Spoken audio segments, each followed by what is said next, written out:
Moral evaluation with a religious meaning, spiritual insight, connotes the individual's choice between good and evil, truth and error, material and spiritual, human and divine, time and eternity. Human survival is in great measure dependent on consecrating the human will to the choosing of those values selected by this spirit value sorter, the indwelling interpreter and unifier.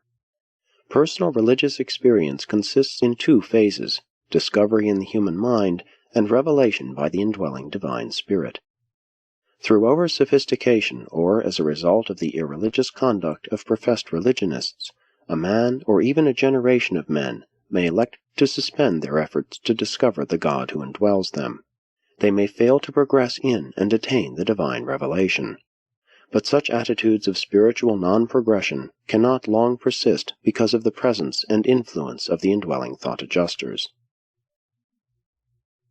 This profound experience of the reality of the divine indwelling forever transcends the crude materialistic technique of the physical sciences. You cannot put spiritual joy under a microscope. You cannot weigh love in a balance. You cannot measure moral values. Neither can you estimate the quality of spiritual worship. The Hebrews had a religion of moral sublimity. The Greeks evolved a religion of beauty. Paul and his conferees founded a religion of faith, hope, and charity. Jesus revealed and exemplified a religion of love, security in the Father's love, with joy and satisfaction consequent upon sharing this love in the service of the human brotherhood. Every time man makes a reflective moral choice, he immediately experiences a new divine invasion of his soul. Moral choosing constitutes religion as the motive of inner response to outer conditions. But such a real religion is not a purely subjective experience. It signifies the whole of the subjectivity of the individual, engaged in a meaningful and intelligent response to total objectivity, the universe and its maker. The exquisite and transcendent experience of loving and being loved is not just a psychic illusion because it is so purely subjective. The one truly divine and objective reality that is associated with mortal beings, the thought adjuster, functions to human observation apparently as an exclusively subjective phenomenon.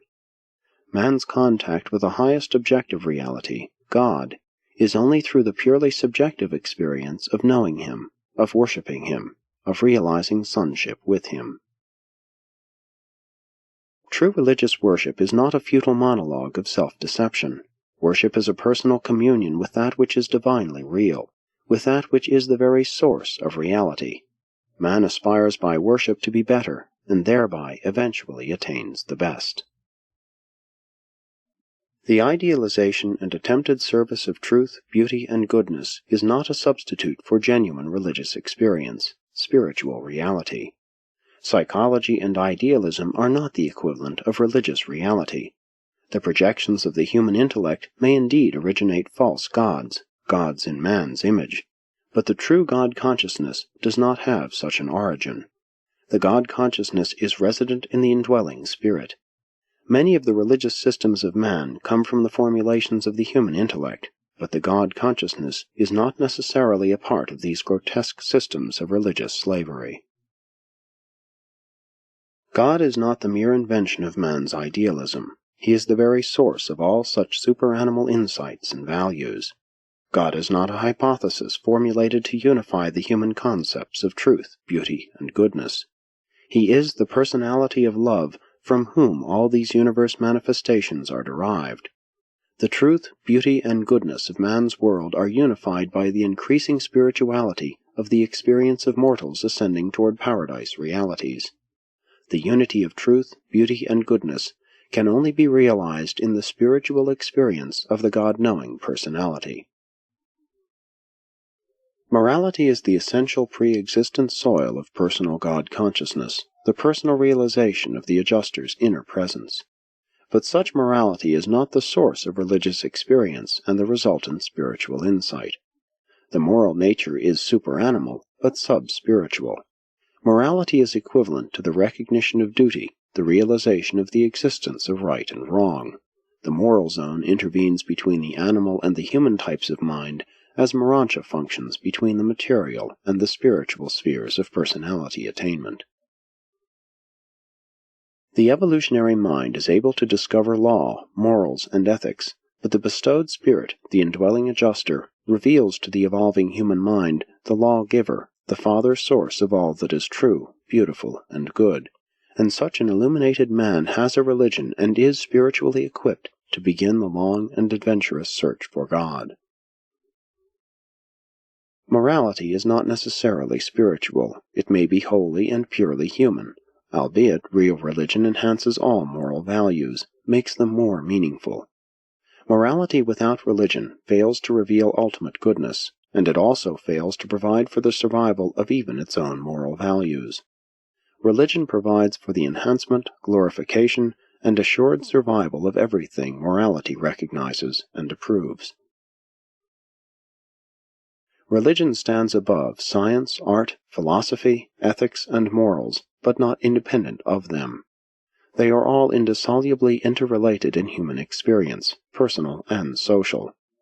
Religion is man's supreme experience in the mortal nature, but finite language makes it forever impossible for theology ever adequately to depict real religious experience. Religious insight possesses the power of turning defeat into higher desires and new determinations. Love is the highest motivation which man may utilize in his universe ascent. But love divested of truth, beauty, and goodness is only a sentiment, a philosophic distortion, a psychic illusion, a spiritual deception. Love must always be redefined on successive levels of Morontia and spirit progression. Art results from man's attempt to escape from the lack of beauty in his material environment.